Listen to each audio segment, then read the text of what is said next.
Hello and congratulations on getting access to this video course on how to optimize your videos before making your YouTube videos live. So this is video number 1, which is the introduction to YouTube search engine optimization. So I want to first start out by saying the goal is to focus on doing the right amount of keyword research and video file automation before actually uploading any of it to YouTube. So essentially this is all about what most people forget about doing before making their YouTube video live. Because if you think about it, most people think about, okay, what do I do after I upload this video? They don't really think about what they have to do before making it live. So this is not about what you can do afterwards, as that is a totally different focus, but rather before. So besides simple optimization, you really need to know that YouTube ranks the videos that people watch the longest. Meaning, let's say for example that we have a 10-minute video. YouTube looks at that video. They look, yes, at the likes, dislikes, and comments, but they also look at, okay, do people actually watch most of this video? And based on, let's say, 1,000 views, how many of those 1,000 views actually watched either 50% or 100%, or how many minutes total?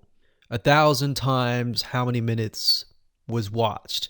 So they really look at how long people watch the videos as a whole.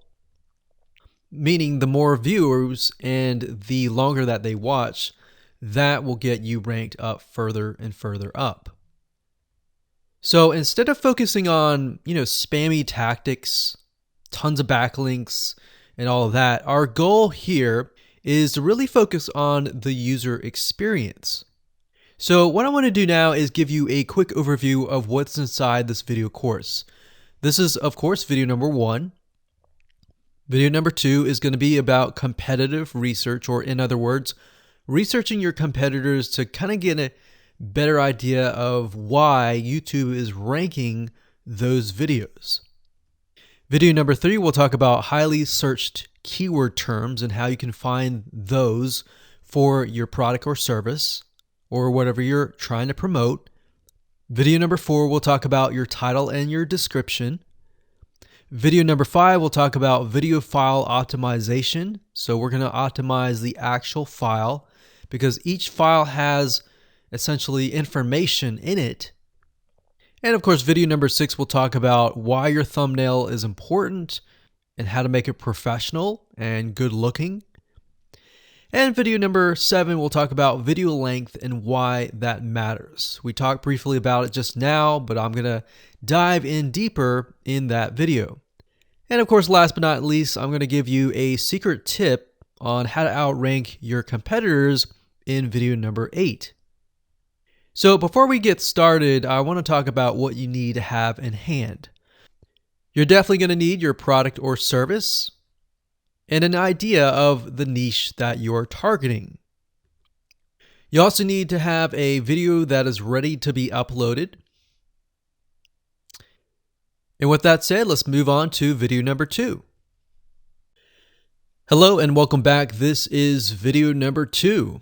So let's talk about competitive research. You see, the best way to understand how you can rank better is to know what is already ranking in your niche or your market. So what we want to do here is we want to analyze the videos that are on the top. And I want you to specifically look at what titles, what descriptions are they using, and what thumbnails are they using that are eye-catching. And what is the user experience like when you click through those videos? So let's go ahead and do some competitive research. So for the sake of making sure that we find YouTube videos that actually relate to promoting a product, what I want to do now is just to pick a product out of the blue and let's take a look at YouTube. So one product that I've been using for a while now, which has been really awesome, is called the Instant Pot. It's basically a pressure cooker that cooks food at a really fast rate.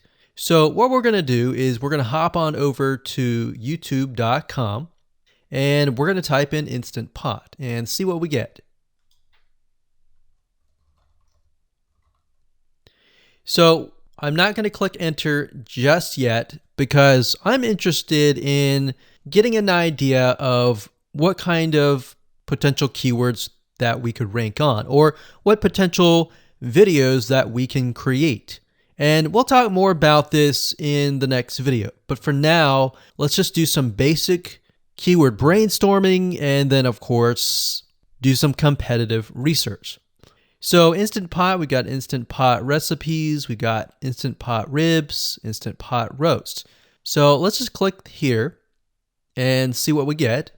Now we can see how to use Instant Pot has 316,000 views right here.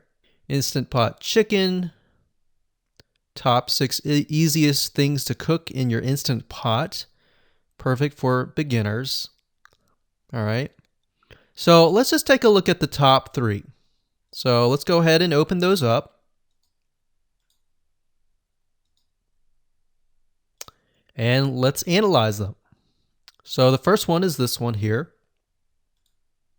And let's pause the video. We'll skip the ad. All right.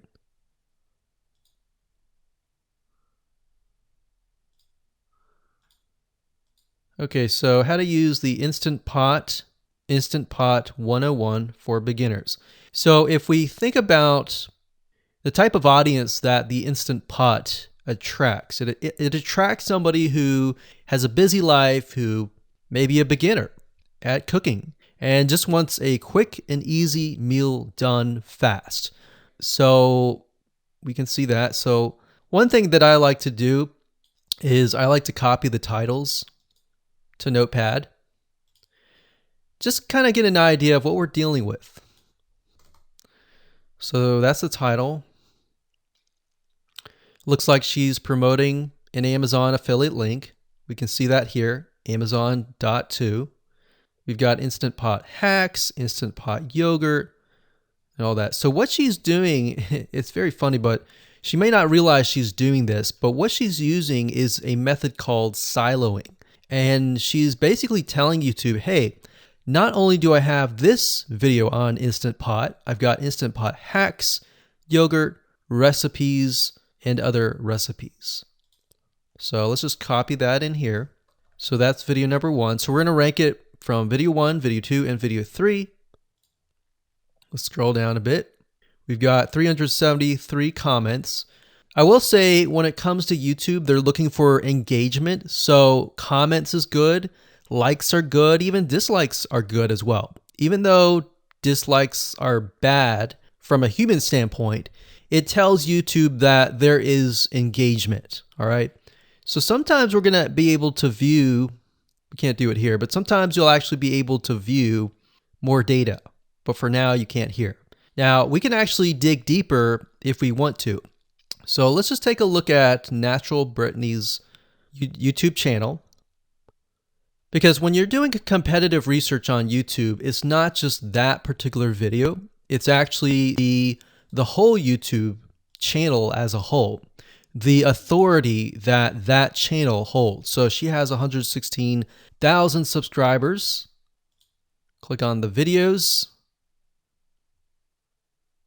She has a good amount of videos that talk about anything, looks like from cooking, from budgeting, from grocery, a lot of very similar videos. So let's scroll down. And now let's go ahead and take a look at the second highest ranking video. So if we go back over to here, and this is the Instant Pot chicken, cook with me, meal planning, meal prepping, Sunday setup. So let's go here, take a look.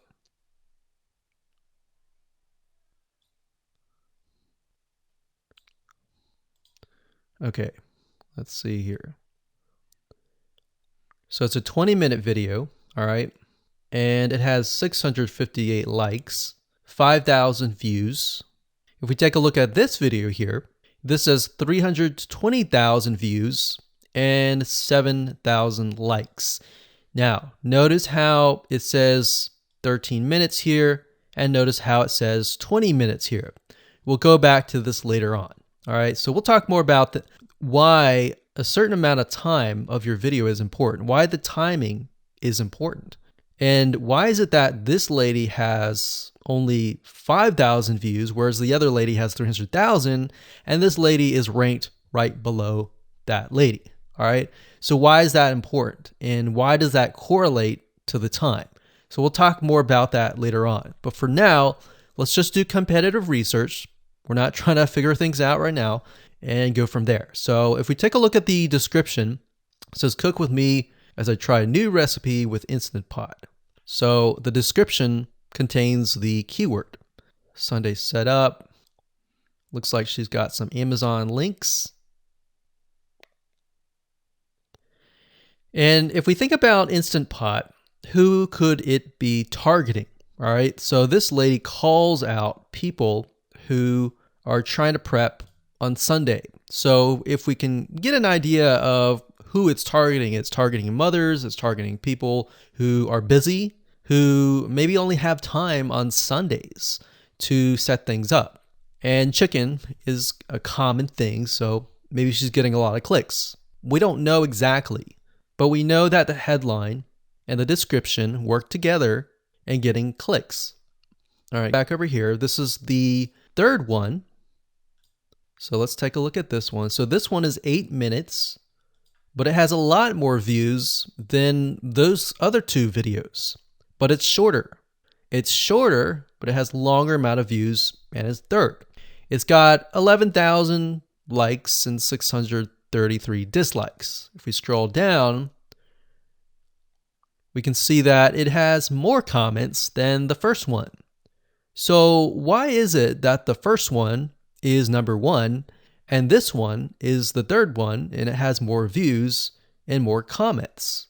Well, we don't know exactly why, but I have a hunch as to why that is, which we'll talk more about ranking and what Google and YouTube is looking for later down the road. So that's that. Let's just copy that title.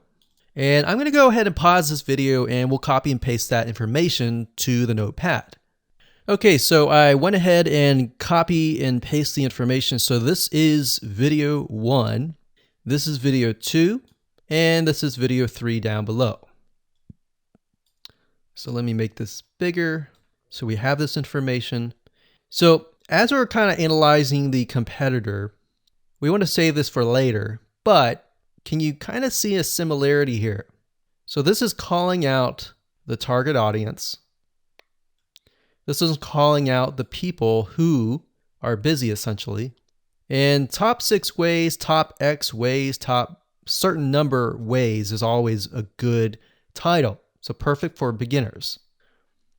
So if you can imagine, we already see that this title has beginners. This one's calling out perfect for beginners. And this one essentially is calling out people who are busy.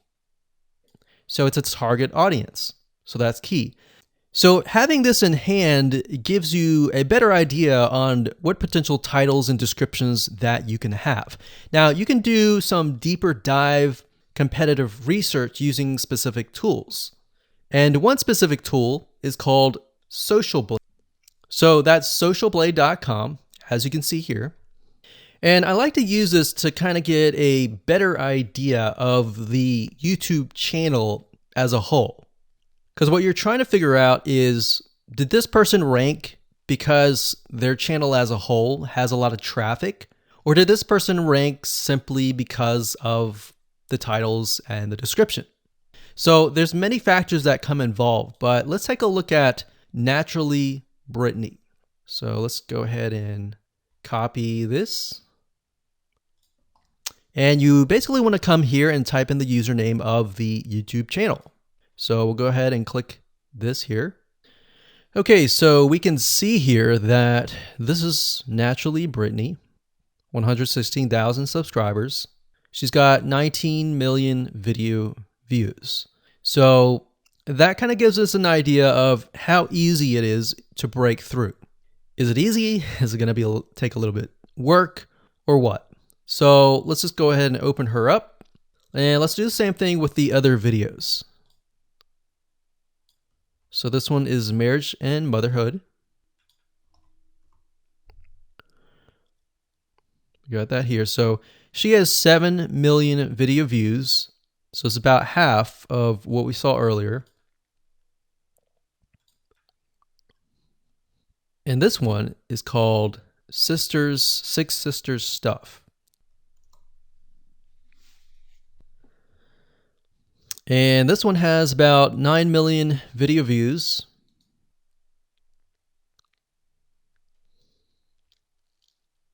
So right off the bat, we can see that if we were to rank on the keyword Instant Pot, it's going to take a lot to break through.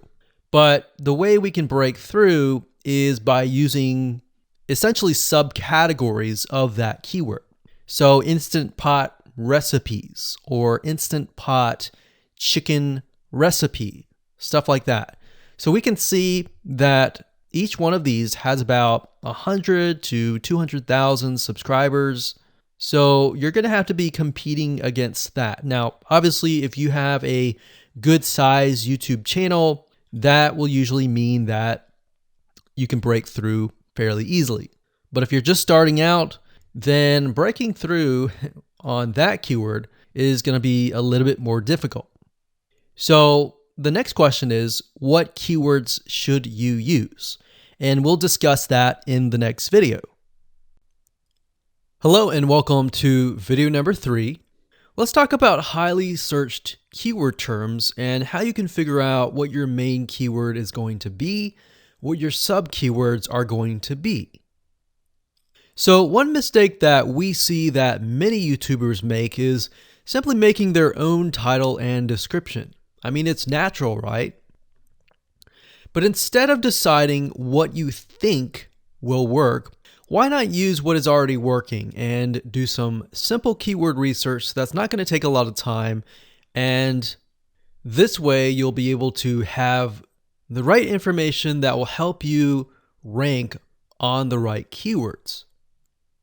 Now the big question is, well, how do I find these keywords? So the best way to find highly searched keyword terms is to look at the Google suggested keywords. And they are suggested for one reason, because they are used a lot. So let me show you how to find them and what they look like.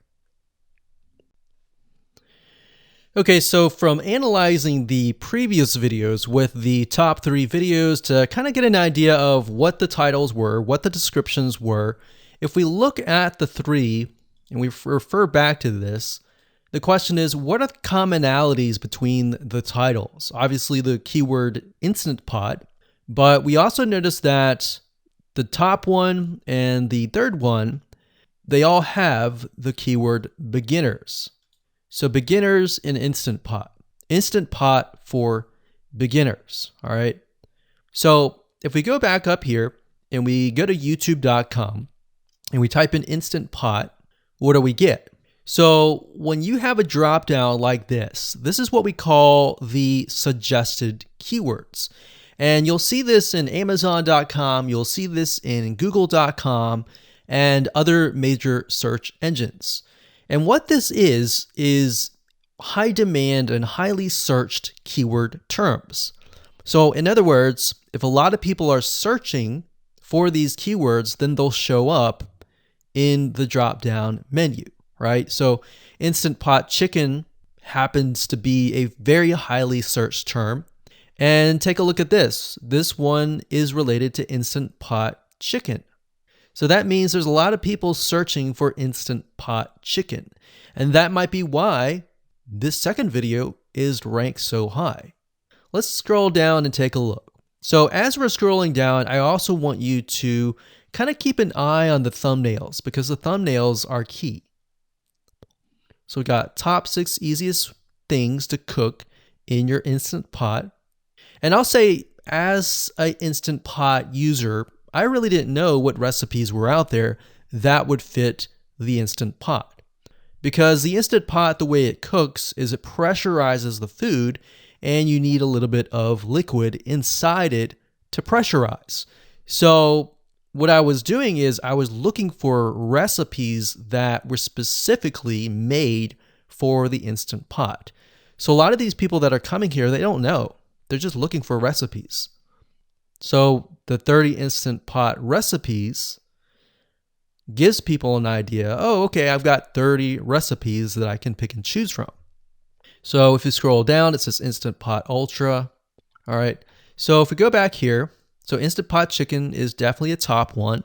Instant Pot Spaghetti, how to use an Instant Pot.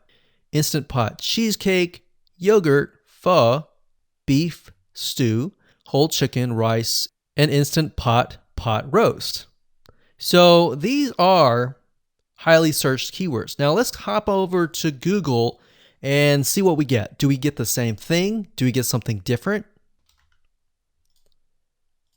So if you go to Google and you type in the same thing, Instant Pot, we can see that we've got Instant Pot recipes, Instant Pot chicken.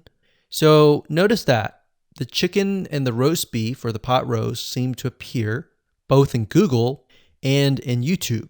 So whenever you see that, that's a good sign, because you got to understand people searching in YouTube are very different than people searching in Google. They don't show the exact same thing.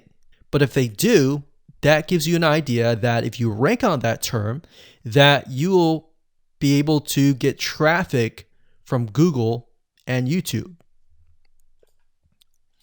Okay, so let's go back here. So Instant Pot Chicken.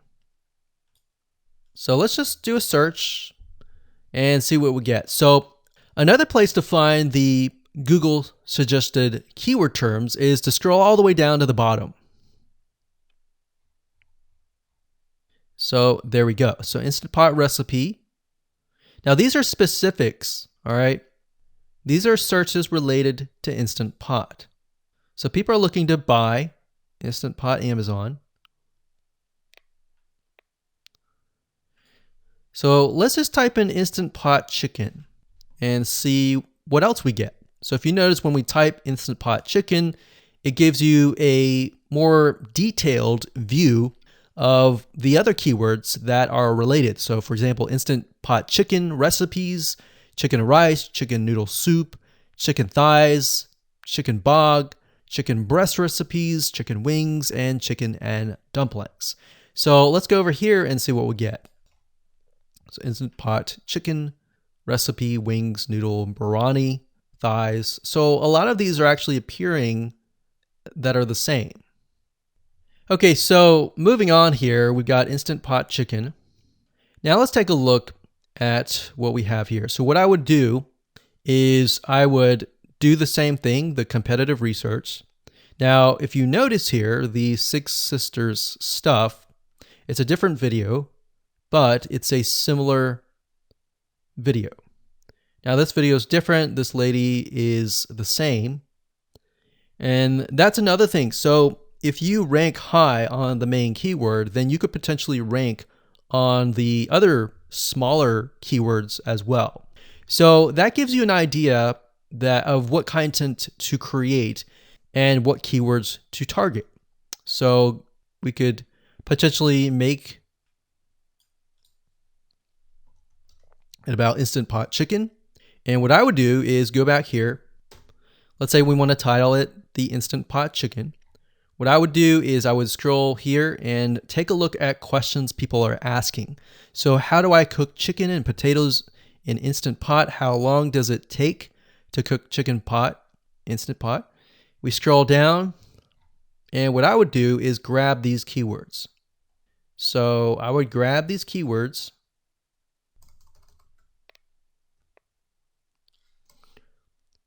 So what we want to do is we want to have a main keyword, and then we want to have sub keywords. So the main keyword here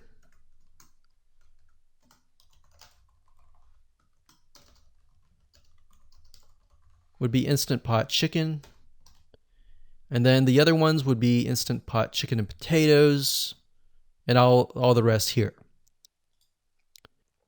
So having these in hand will give you a better idea on how to go about creating your titles and your descriptions so that you can target specific keywords, and that you're not like any other YouTuber who is simply making up titles and descriptions just out of your head. So this way you can be strategic and rank effectively. Hello and welcome to video number 4. In this video, we're going to talk about your title and your description. So let's take what you have gathered in the previous video and let me show you how to properly create your titles and descriptions. So when it comes to creating titles and descriptions, we simply need to do what we did in the previous videos, which was the competitive research. And as you can see here, we have the videos 1, 2, and 3, the top number 1, number 2, and number 3. And of course, we have the main keywords. So we have this main keyword here. So that's definitely going to be in the title. And then of course, if you noticed, the target audience was beginners. So essentially what you're noticing here is that people are calling out the audience, and then of course they have the keyword in the title itself. And then of course you want to make sure that title, main keyword, and target audience is also going to be in your description. Now what I like to do is I like to go look at magazines in that niche. It doesn't necessarily have to be exactly, in this case, Instant Pot, but it needs to be somewhat of that genre. Now, one thing that I noticed was when we took a look at the Instant Pot chicken, you could write out something like top 6 easiest things. So instead of things, you could say chicken recipes or pot roast recipes to cook in your Instant Pot. Or you could say something like Instant Pot chicken dash top 6 easy recipes, or you could use a number. People like numbers, especially knowing that somebody gets an Instant Pot for the sake of saving time. You could say top 6 easy chicken recipes that take less than 30 minutes. Now obviously that's a little bit long, so let's head on over to Google here. So like I said, I like to use magazines. Magazines do a great job in creating titles. So as you can see here, I typed in Instant Pot magazine. And to the right, you'll notice that there's Instant Pot all-time recipes. So let's just go ahead and open that in a brand new window, like so. So it looks like we have to pay, but let's just go ahead and click the free sample. So we can see Instant Pot's all-time best recipes. So you could do something like all-time best chicken recipes, or Instant Pot dash all-time best chicken recipes, or all-time best chicken Instant Pot recipes. So obviously here we're not going to copy word for word because that's plagiarism, but we're going to use something different. We're going to tweak it around. What we're looking here is for headlines. So let's go back here. So it says Everyday Instant Pot, 115 delicious, family friendly pressure cooker. So we can say Everyday Instant Pot, 6 delicious family pressure cook recipes. So Everyday Instant Pot chicken, as long as the word Instant Pot chicken is in there. So we got 66 Instant Pot recipes that put your pressure cooker to work. So we could say something like 6 Instant Pot chicken recipes that take less than 15 minutes. And yes, believe it or not, Instant Pot can literally cook something like a pot roast within less than an hour, or sometimes half an hour. Because it's a pressure cooker, it cooks a lot faster. So that's what I like to do, is I like to take a look at magazines. So it doesn't necessarily have to be Instant Pot in this example. It can be another food magazine. So essentially that's how to create the titles. As far as the description goes, if you take a look at what they've written here, the first one that's ranking really well, as you can see here, we've got Instant Pot 101 for beginners. So you'll notice that they are trying to target the keyword Instant Pot 101 for beginners. So they've stated that in the title, and they've also put it in the description. So it says everything you need to know about how to use the Instant Pot in a beginner Instant Pot recipe. So notice that they use the keyword beginner Instant Pot twice. And then of course they got Instant Pot hacks, Instant Pot yogurt. And what they're essentially doing here is they're linking to other related videos. Now, Google's smart enough and YouTube's smart enough to have an algorithm to read the description and think, okay, they've got other videos that they've created that are related to Instant Pot. This video must be good, or this channel must have a lot of relevant information. So we're going to rank it a little bit higher because it's going to give people what they want to see. So now we look down here, it says Instant Pot Chicken. So this is the lady who is ranking really high on Instant Pot, but also Instant Pot Chicken. So it says cook with me as I try a new recipe with my Instant Pot. So we can see the keyword Instant Pot here. And as you can see, the description is really written for the user, but it contains the keywords that are necessary. So you don't need to write something like Instant Pot Chicken or something that's just a bunch of garbled information. You want to make sure that the title and the description attract people first and foremost, and then embed the keywords within. So the third one, we've got top 6 easiest things to cook in your Instant Pot, perfect for beginners.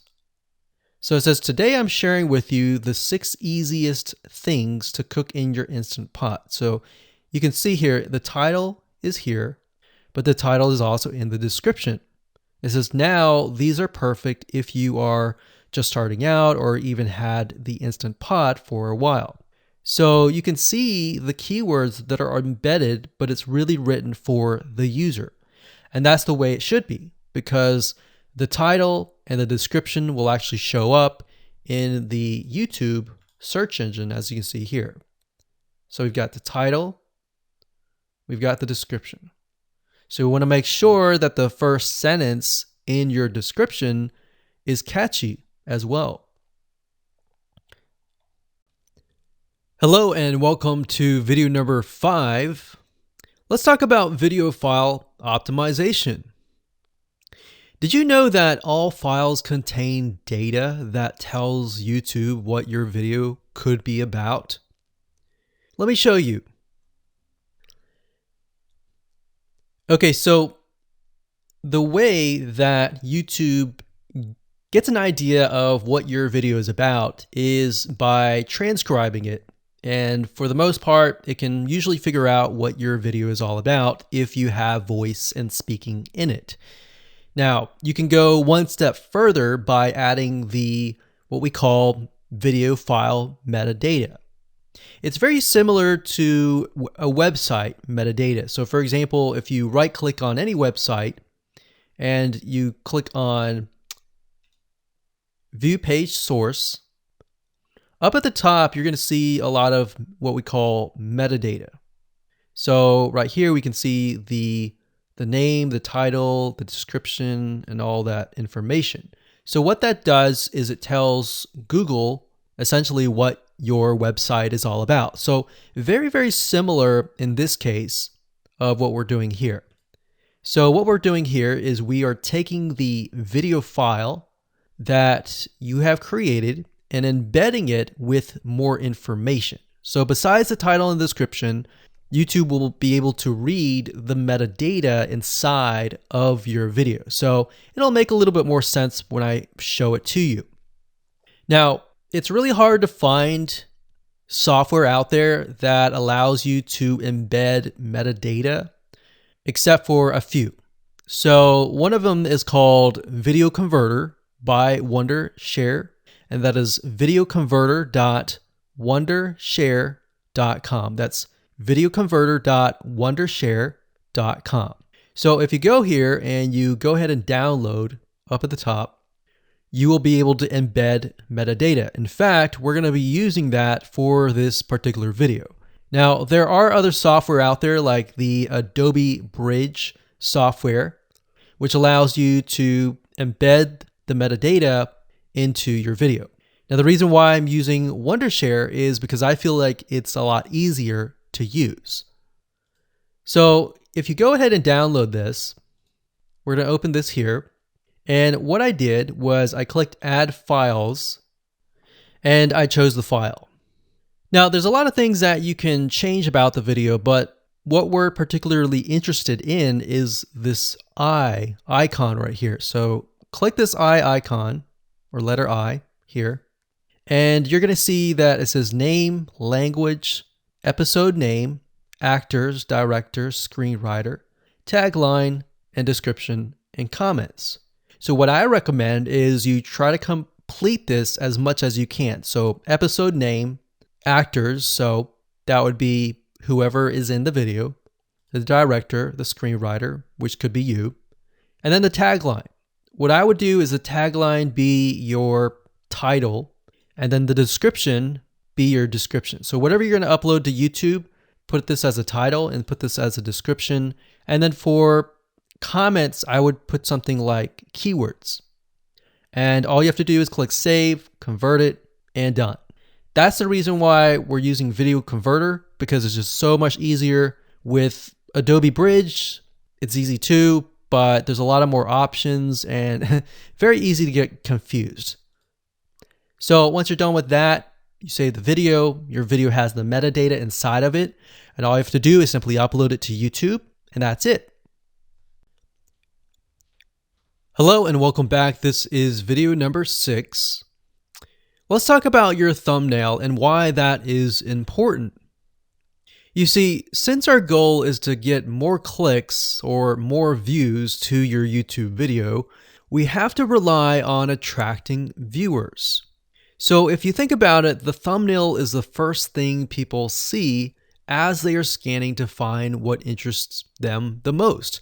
So in other words, if you think about it, if you go to youtube.com and you type in a keyword, you're going to see all the results with thumbnails, the titles, the descriptions, and all of that. So that's the first thing that they see. So let's discuss what your thumbnail should contain and what's working in your market and how to figure that out. So when it comes to having a thumbnail, you want to make sure that it is eye-catching, meaning it shows somebody what they want. So if Instant Pot Chicken is your main keyword, you want to make sure that your thumbnail has something in it that entices them. So it's good to have the keyword or the title in it. So you can see right now the way YouTube works is they have an initial title or an initial thumbnail, and then after that you can see motion. So if I put my mouse over it, you can actually see part of the video, which makes it a lot more engaging. So as we scroll down, the initial thumbnail that this woman uses is the Instant Pot. And then this one here, it says Instant Pot recipes. So Instant Pot. So we can see the ones at the top definitely have the Instant Pot in it, or a word that's chicken, or a picture that has chicken in it. So it fits the keyword. Now, if you're not a professional, thumbnail artist or anything like that, there are different sites that you can use to get these created. Now, bear in mind that you never want to use a thumbnail that is clickbaity or that lies to somebody, because if they click on it and then the video is nothing like the thumbnail, then guess what? You might get tons and tons of clicks and perhaps views, but you're not going to get people watching your video, which is very, very important, which we'll discuss in the future videos. But for now, there are different elements that you need. So what I recommend is you go to a site called creativemarket.com. That's creativemarket.com. There are other sites like graphicriver.net, but over time we've realized Creative Market has a lot of really good designs. So what we can do here is in the search box, we're going to type in YouTube thumbnail. And we're looking specifically for templates that we can use for the thumbnail. So it says YouTube thumbnail pack. Let's go ahead and open that. There's one here.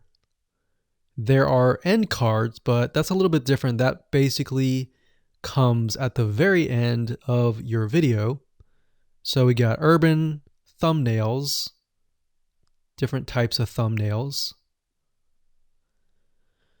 But the reason why I like Creative Market is buying templates for specifically YouTube thumbnails is going to make your life a lot more easier, especially if you can make it professional.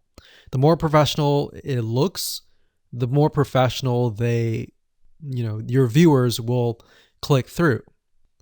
So if we click on this, we can kind of get an idea of what we're dealing with.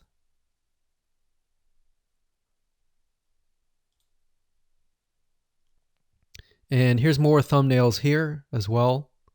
Now, over time, we've realized with YouTube thumbnails, more and more designs are becoming minimalistic, meaning it's not too fancy, but it's got just enough information to tell the person what it is all about.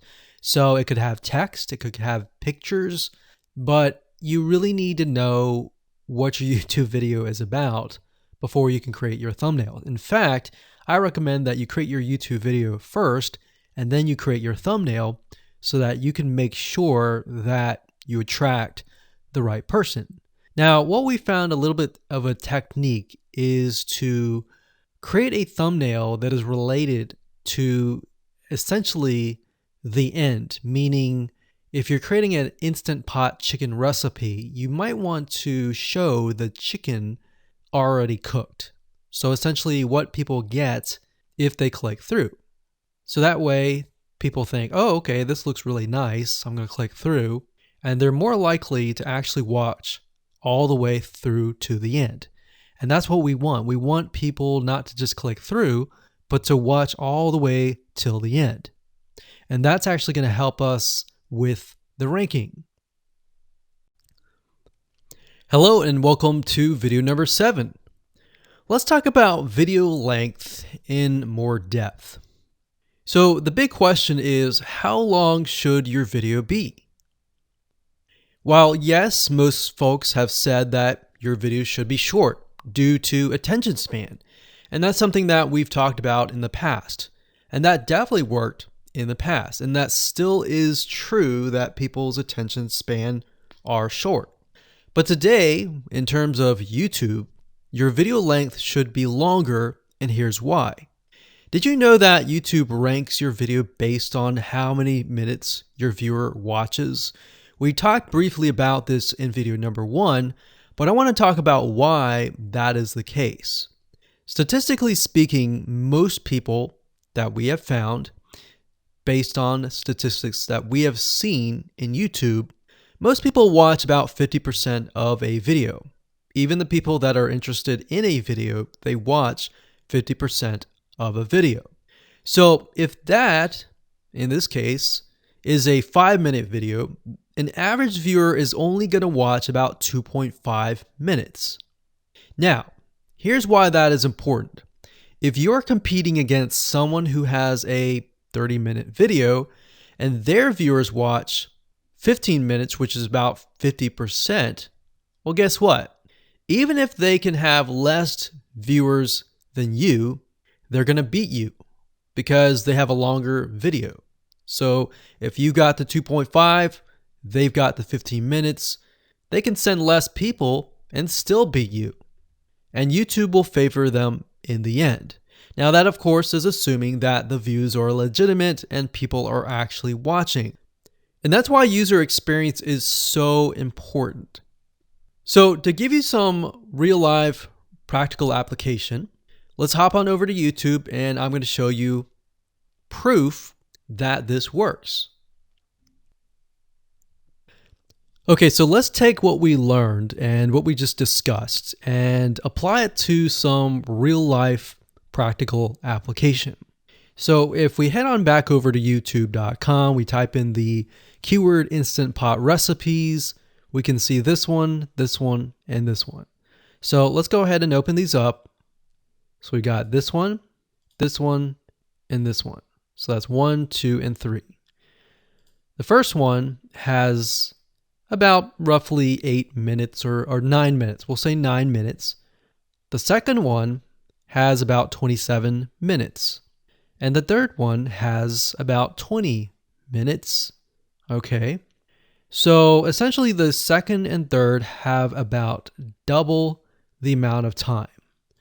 So like we talked about, most people watch about 50% or less, and then they quit. That's the average, right?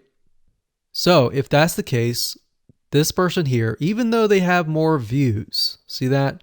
800,000 views, even though they have more views, they're competing with somebody with a 30-minute video. Essentially, it's 27 or 28, but close to 30. So if we round that, we'll just say this is 10, this is 30, and this is 20. All right, so let's keep it at even numbers. So if that's the case, there's 4 minutes here, 15 minutes here, and 10 minutes here. So this means that the person with the less amount of minutes, they're going to need a lot more views and a lot more people watching it. So in total, if this person has, obviously this person's number one, but what I'm saying here is because YouTube looks at how many minutes are watched, if this person had 800,000 views, and this person had only half of that amount, but had more than double this amount, this person right here would most likely rank higher. So see that? Only 100,000 views, 15 minutes. This one here, 20 minutes, only 6,000 views. So you might ask, well, shouldn't this be maybe number one? Not necessarily. If we really look at it, so we've got 800 times 4 minutes, and that's not going to be exact. I mean, we could even take 500. And this is definitely going to be number one. And this is definitely going to be number two based on the information. But this person, because they have a long enough video, even though they have less amount of views, they're still able to rank pretty high.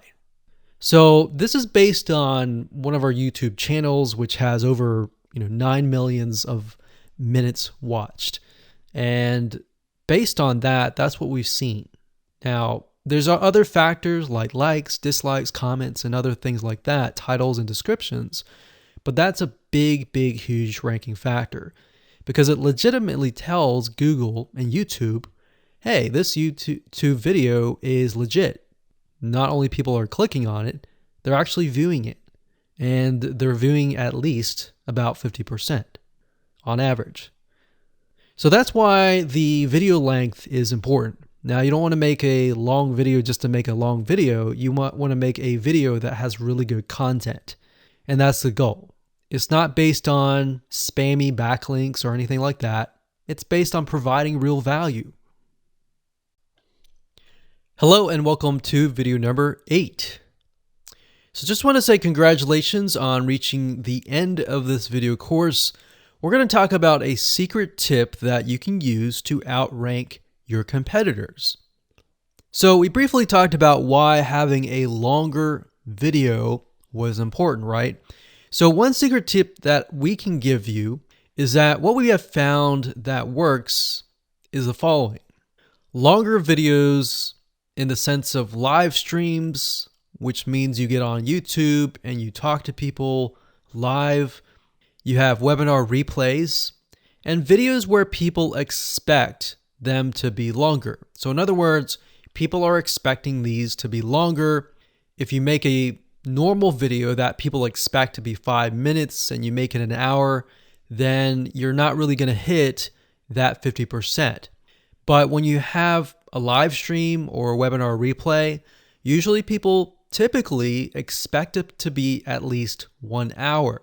So because people expect it to be 1 hour or longer, they expect to take time out of their busy schedule to actually watch your longer video. And what we found is these work really well compared to the average video.